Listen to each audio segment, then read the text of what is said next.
Here we go. My friends, December 2020. What a time to be alive. A year that I'm sure our children and grandchildren will get absolutely tired of hearing about for the next 100 years. And while many areas of life were altered immensely, maybe irreversibly, some activities and hobbies thrived, particularly those which require a lot of time spent alone in front of a TV playing video games, like speedrunning. This is my 2020 speedrunning year in review video. Often I do a top 10 list or something like that, but I'll leave it to a number of other speedrun YouTubers to do that kind of thing.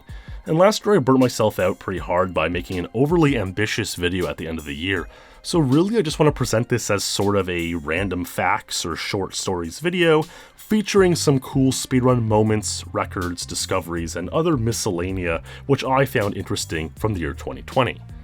After all, would such a year deserve anything else? And of course, this being me and the games I follow, it ended up being entirely Nintendo 64 based, so yeah, take it or leave it, that's that. This is my speedrunning year in review 2020.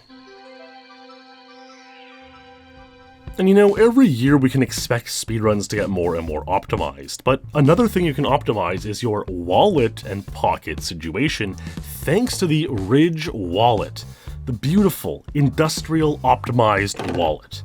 The Ridge wallet is just so sleek and smooth, it fits so well into my pocket, super light feeling, it never gets in the way when I'm playing video games, and it's really just a huge improvement over my previous old and bulky wallet. Ridge has a ton of styles you can choose from, they're super durable and have a lifetime warranty, and they can fit up to 12 cards with room on a clip for cash. Ridge have been such a great supporter of my channel and of speedrunning content this year, and that's truly appreciated, so check them out. You can get 10% off today with free worldwide shipping and returns by going to ridge.com/staytrue, that's ridge.com/staytrue, and use my code STAYTRUE. Link in description. Thanks!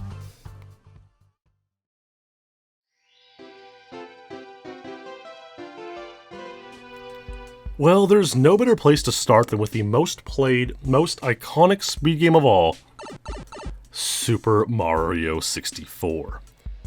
If you followed speedrunning at all this year, you'd probably know the 120 records performed by Simply and Cheese. Simply's 1:38:28, where the world record continues to stand today, made doubly inspiring due to coming back after many years away from the game due to chronic wrist injuries and hand pain. And the 1:38:54 of Cheese performed at Break the Record Live, which was a truly remarkable record, clutch beyond words, where Cheese not only duplicated a 1:38 after his first one was unverified due to proof issues, but he also won a large pot of money in what many believe to be the first of many sort of speedrunning esport type prize pool competitions to come. Of course, we never got any more of these large-scale in-person speedrun competitions throughout 2020 because of, well, you know. But many do see this run as an iconic, trailblazing moment leading the future of speedrunning, and I suppose time will prove whether or not this is the case once things get back to normal. And those records are indeed great, truly, I don't want to understate them.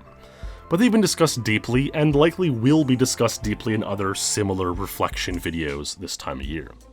The run I want to take a look at is the perhaps lesser heralded record set this year by Liam Kings of 1:38:43.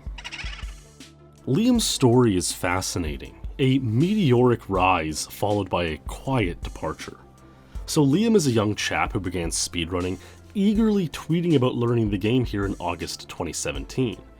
Over the next 2 years, he would become quite good at the game, which isn't anything new, but when the behemoths of the game had been playing for years beforehand, it can feel like such a huge mountain to climb just to catch up. But Liam improved very rapidly, and in under 2 years of play, he was already getting 1:39s, a time once considered truly momentous, and still something only ever managed by 8 players. It truly seemed like Liam was the real deal, a generational talent. Admittedly, as the years have passed and watching speedruns live have lost some of their novelty, I find myself tuning into fewer and fewer streams. Even what should be a thrilling moment of viewing a live world record has somewhat lost its appeal, or at least become mundane. However, with Liam's speedruns, this unlikely hero, I found myself glued to the stream whenever he had a run on pace going upstairs. Could this be the run? Liam continued playing on and off through 2019 into 2020, sometimes taking a break from streaming the Super Mario grind, sometimes getting back at it, and in early 2020, he was playing super well. You could tell he was on the cusp of greatness. And after a number of close calls, choked runs, and the whole gambit gone through by any speedrunner on their way to world record glory, Liam indeed got this speedrun.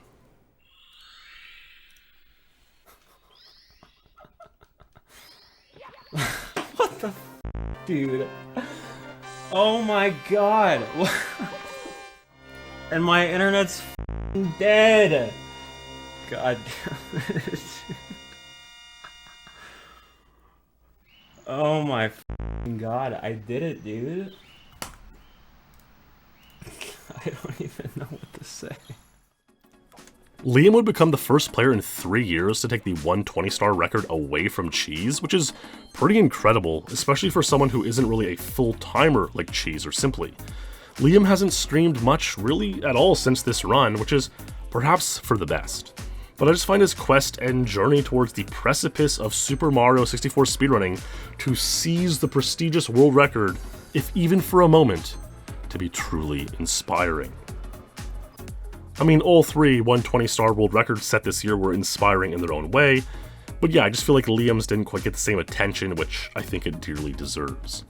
There were actually new world records set in every Super Mario 64 main category this year, with huge milestones of 4659 and 1459 in 70 and 16 star, and those do deserve more than just a passing mention, but unfortunately that's all they're gonna get in this video. So, nice job everyone, and so long, King 2020.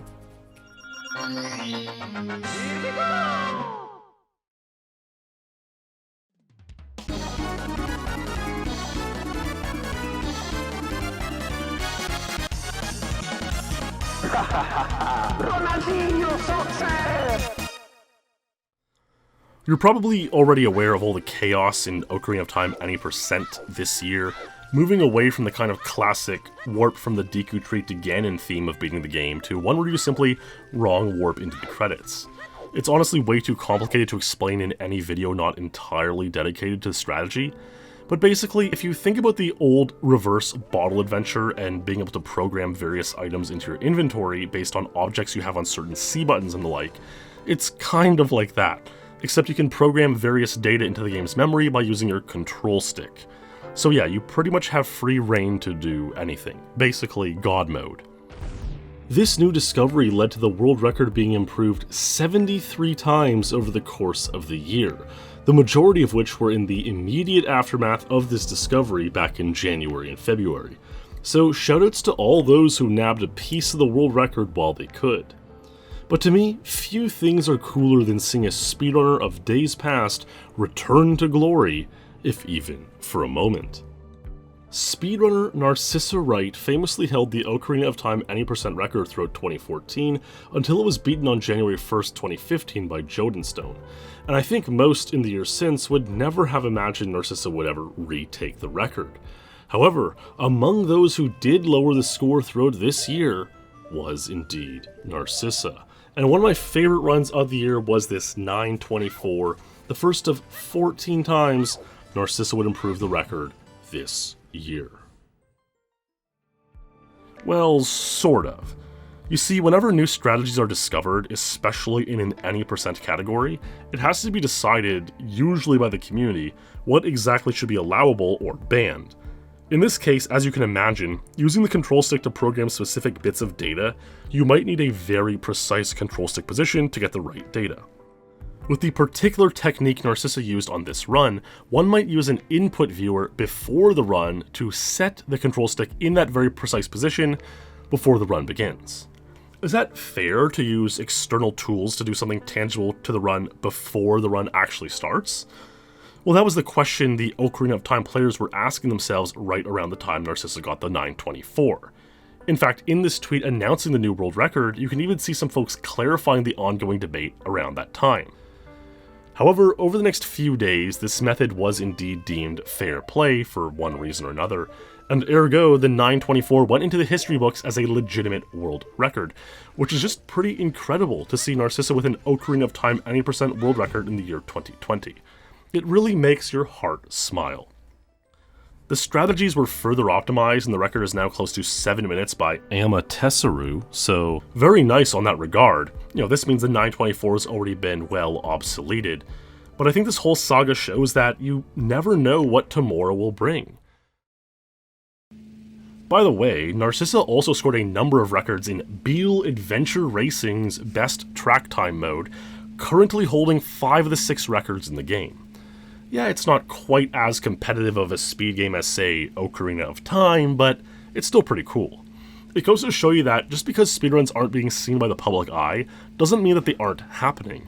You might think that an old favorite speedrunner of days gone by has disappeared forever, an old acquaintance long forgot, yet you might not see what's going on in the lesser traveled speed games.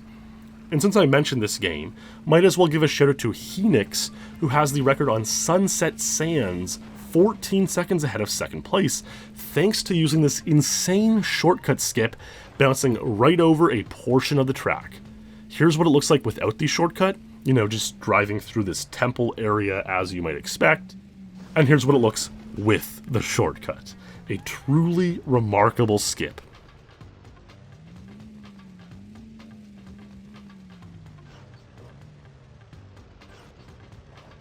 Pretty damn cool, very nicely done, and a special shout out to all those who had fun speedrunning lesser traveled games in the year 2020.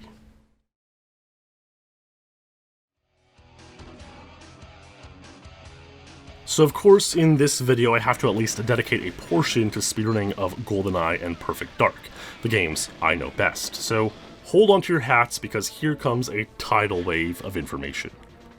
In GoldenEye 007, 13 untitled records were set for a total of 14 seconds cut off the total time, which went from 1 hour 11 minutes flat to 1:10:46. Will the game ever see a sub 1:10 total time? Perhaps. With a half-decade more of untieds, or one big strategy breakthrough, it can definitely happen. There was only one multi-second untied set this year when Clemens, aka Truer Faith, scored a Surface 2 Double Agent 118. The 6th instance where he's untied the stage, dating back to 2007. Incredibly, if you add up the amount of time each one of those 6 records remained untied, Clem has held untieds on Surface 2 Double Agent for over 3,800 days and counting. That's more than 10 years. One of the absolute craziest facts in all of GoldenEye. Epically, this is the 15th consecutive year, dating back to 2006, where one of Perfect Ace or Clemens have achieved at least one untied world record in GoldenEye. Ace didn't get any untieds this year, which is a rarity for him. He has achieved untieds in every year since 2006, except for 2009, 2011, 2015, and now 2020. And in those 4 years, both Clem and Mark achieved untieds themselves. So this great triumvirate of GoldenEye players continues to live on to this date. But what of some other notable unheralded untied world records set this year? Well, here's one. Bunker 2 Double Agent 53 by French speedrunner Greenunet. A very high-paced level, full of precise camera shots, guard eliminations, and picking up objects. Green tied the record of 54 back in December 2017, matching a 4-year untied by Ace, and then Green nailed this epic run of 53 seconds this year. If not for Green, Ace's 54 from June 2013 might still be untied, as no one else has managed to get even a 54 in the years since. Another somewhat unheralded record this year was that of Henrik Weister Norgren with Train Agent 56.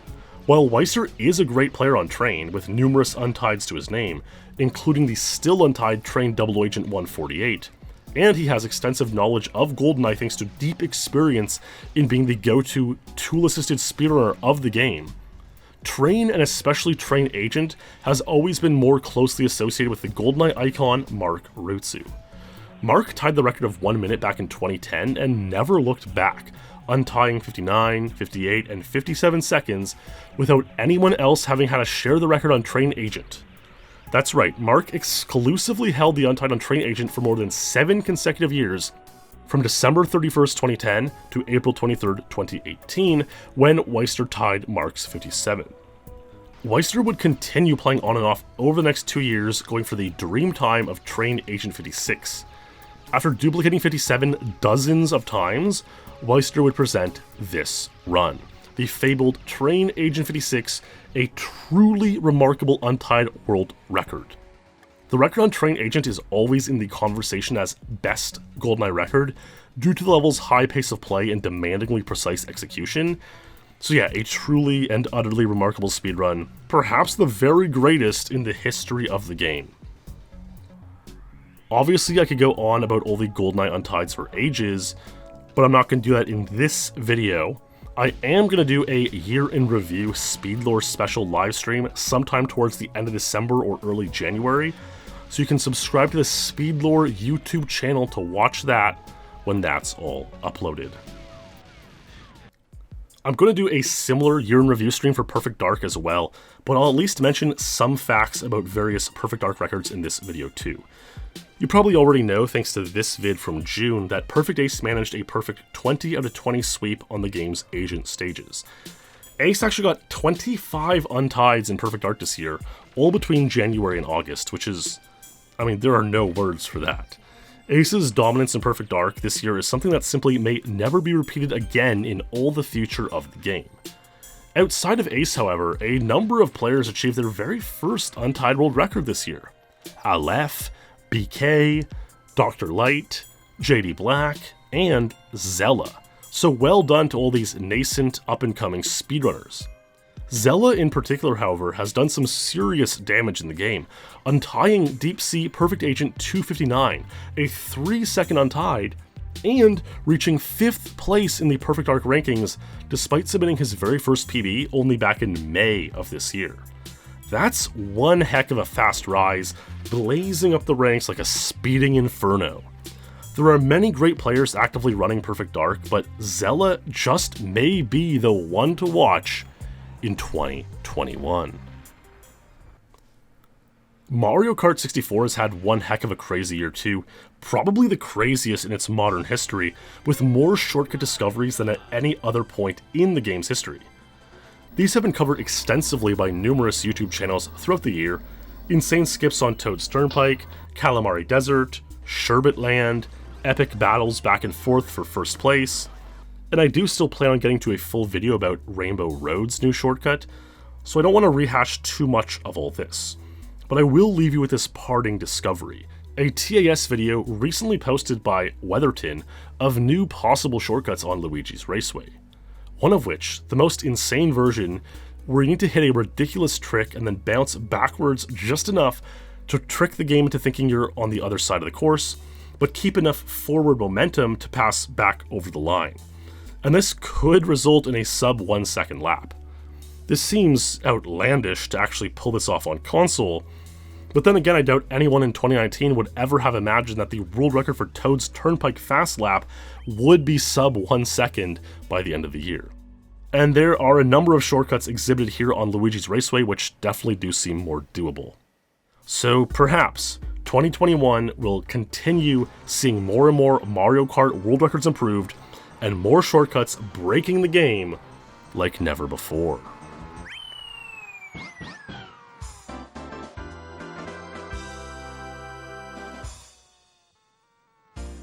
Well, that's all the time we have for this year in review video. I'm sure I won't be the only person who makes a video like this, so it'll be interesting to see and hear the perspectives of others as well.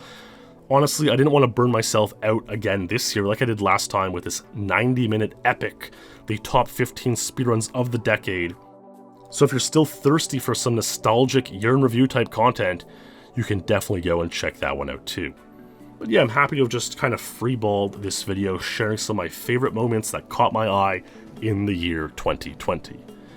In any case, I wish the very best for anyone watching this going ahead into 2021.